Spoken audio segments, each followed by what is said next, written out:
So the first way in which God has made himself known and is continuing to reveal himself is through nature, through science. You may say, I thought science is what kind of like holding me back from believing in God. And that may be you today because you don't understand what science really is. Whoa, you're like, did he just say that? How insulting. Sorry about that, but science is actually when you're able to observe and things are able to be repeated and you're able to put together things that coincide and are coherent with the rest of nature and repeatable laws. Now, the theory of Darwinian evolution or the theory of macroevolution, where a kind of creature can evolve into a more complex type of creature, that is not science. It's not been proven. It's evolutionary theory. It's not repeatable. It's not observable. Um, and there's all sorts of excuses people have for that. And there's all sorts of hoaxes out there. And there's all sorts of conjecture that say, oh, we found another cross between primates and man. I've got news for you. That's bogus stuff. It's either a primate or it's a man. None of those things are actual real crosses between the two. Furthermore, evolution aside and the ridiculousness of macroevolution, I want to talk to you about how creation really is. That's what I call nature because it's actually created by God. Now, why can you say that? Because when you see the complexity and the design and the purpose that everything in creation has, it has to speak to an intelligent designer. Not only does it speak to an intelligent designer, it speaks to someone who is personal, not merely a force. How can I say that? Because you are personal. I am a human being and I'm personal. There are personal people, creatures on this earth. That cannot come from chaos. That's not something that can simply evolve over millions or billions or gazillion, trillion, whatever years. It's not going to happen.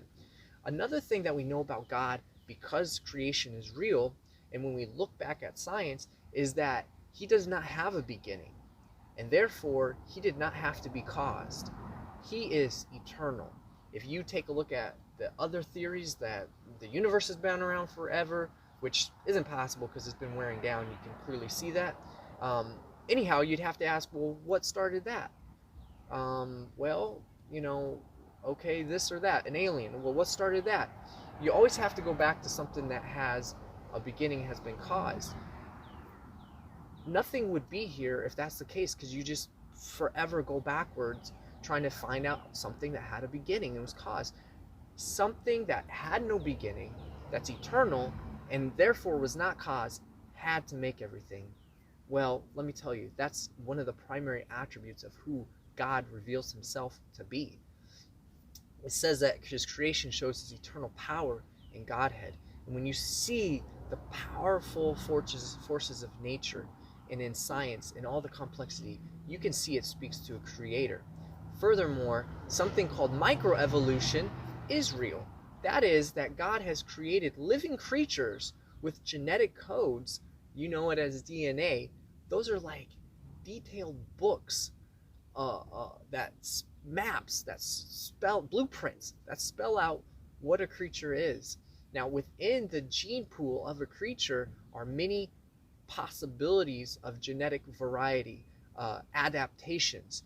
And what you see in creation is that when creatures adapt, they don't change into another creature, nor do they add new information.